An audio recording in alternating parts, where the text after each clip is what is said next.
से सोच सकते हैं, कर सकते हैं, कर रहे हैं, करेंगे। और मैं नारी शक्ति का भी बहुत बड़ा सम्मान आदरणीय चेयरमैन महोदय से मैं आग्रह करूंगा कि अभी सभी से थोड़ा सा एक छोटी सी बात बताना चाहता हूँ। सभी लोग बैठे हुए हैं एमएससी एसीडी के चक्कर में, कोर्टों में जा रहे हैं, वकील ठग रहे हैं। मेरा खुद का केस चल रहा है सुप्रीम कोर्ट में, 3990 केस अभी स्टिल पेंडिंग है पैरामेडिक फोर्स के। और ये चेयरमैन महोदय से मैं रिक्वेस्ट, लिहाजा सभी का बहुत बहुत धन्यवाद, बहुत बहुत मेहरबानी आप लोगों की। रणवीर सिंह के हाथ बंदूक करिए, दूसरे लोगों की बात मत सुनिए। घर में कई तरह के लोग होते हैं, कई तरह की बातें होती हैं। ऐसा सब तो अच्छी बात बोलता है, भले ही बोलता है, लेकिन उसके बीच में कई ऐसी टकराव की स्थिति है जो हमारे रणवीर सिंह के बारे में, हमारे संगठन के बारे में गलत बात करते हैं, और वो हमें बिल्कुल भी बर्दाश्त नहीं है। संगठन को मजबूत करिए, एक रहिए, एक करिए और जोड़ने की कोशिश करिए। हम आपके साथ खड़े हैं, संगठन हमेशा मजबूत रहेगा। चिंता से हम बनवाले, अरे भाई भारत माता के हम रखवाले कभी दूर नहीं होंगे। एक रहेंगे, एक है, एक ही रहेंगे। श्री अजय सिंह की अध्यक्षता में इस संगठन को इतना मजबूत कर देंगे कि सरकार को उनका ही चुनना पड़ेगा। जय हो, जय हिंद, जय भारत। और सुविधा की जो है वीरों महावीर सविता कर्णकुट भी जुड़ चुकी हैं, जो कि महिला विंग की अध्यक्ष हैं पैरामेट्रिक फोर्स। मैम, जिस तरीके से आज जो यहाँ पर मीटिंग रखी गई है, कहीं तो आप महिला विंग देख रही हैं, अध्यक्ष है उनकी, क्या कुछ रहेगा महिलाओं के लिए खास? मैडम, देखा जाए तो जवान ड्यूटी कर रहा है, परेशानी उनकी है, सब देखते हैं सुनते हैं, लेकिन उनके पीछे उनकी फैमिलीज़ के साथ क्या होता है, कोई भी उसकी तरफ ध्यान नहीं देता। ना ही ऑन ड्यूटी रहने पर कोई अधिकारी उनकी तरफ ध्यान देता है।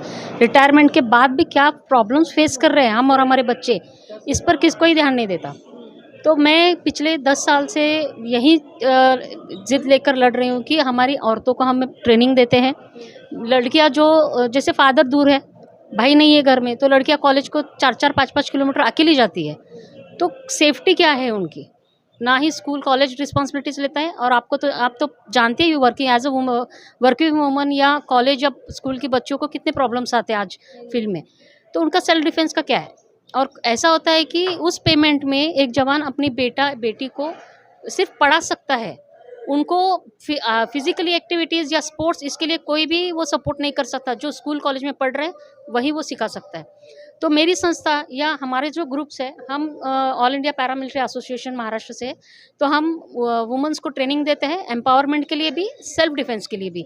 तो उसी तरह से लड़कियों को या लड़कों को भी हम सपोर्ट करते हैं। लड़कियों को स्पेशली आज तक हमने 3000 लड़कियों को सेल्फ डिफेंस कोर्स सिखाया है, जो सक्षम हो सके कि चाहे वो स्कूल जा रही, कॉलेज जा रही, आधी रात को भी अगर वो ड्यूटी से आ रही है या कुछ कर रही है, उसे डर ना लगे। She will be independent to do her all works.